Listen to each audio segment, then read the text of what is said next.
বিদ্যালয় কর্তৃপক্ষের অপদার্থতায় বিদ্যুৎস্পৃষ্ট হয়ে অল্পেতে প্রাণে বাঁচল পঞ্চম শ্রেণীর এক ছাত্র। ঘটনা বিশালগড় অফিস টিলা দ্বাদশ শ্রেণী বিদ্যালয়ের। আহত স্কুল ছাত্রের নাম নয়ন সাহা। জানা যায়, দীর্ঘদিন ধরে অফিস টিলা দ্বাদশ শ্রেণী বিদ্যালয়ের শৌচালয়ের ইলেকট্রিক বোর্ডটি ভেঙে রয়েছে, যার কারণে ইলেকট্রিক বোর্ডের তার এবং সুইচগুলি বিপজ্জনকভাবে ছড়িয়ে ছিটিয়ে আছে। মঙ্গলবার সকালে বিদ্যালয়ের প্রাতঃ বিভাগের পঞ্চম শ্রেণীর ছাত্র নয়ন সাহা বিদ্যালয়ের বাথরুমে গেলে ওই শৌচালয়ের ভাঙা ইলেকট্রিক বোর্ডটি ওই ছাত্রের সংস্পর্শে আসে।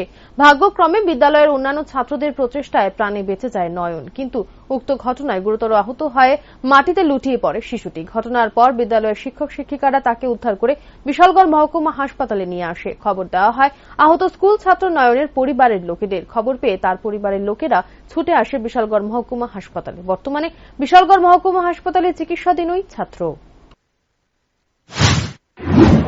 স্কুলে পড়ে আর কি আমার ছেলের ক্লাস 5 বাথরুমে গেছে, বাথরুম গিয়া কারেন্টের আমি তো দেখছি না, আমি এগুলো গেছিও না।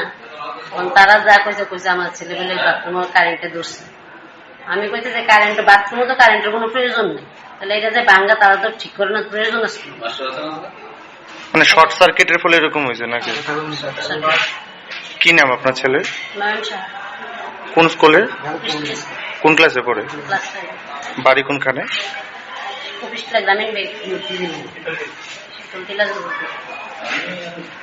এটি কি মানে বাথরুমে যাওয়ার পরে এরকম ঘটনা হয়েছে নাকি?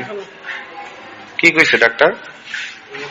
ডাক্তার কইছে এমনি ঠিকই আছে, সন্ধ্যা পর্যন্ত থাকতো, যদি অসুবিধা হয় তাহলে। আচ্ছা, মূলত মানে এই ঘটনাটা কিসের থেকে হয়েছে? মানে এটা কি মানে ইলেকট্রিক শর্ট সার্কিট নাকি অন্য কিছু? না, ইলেকট্রিক শর্ট সার্কিট। কি নাম ওর বাবার? সঙ্গীত সাহা।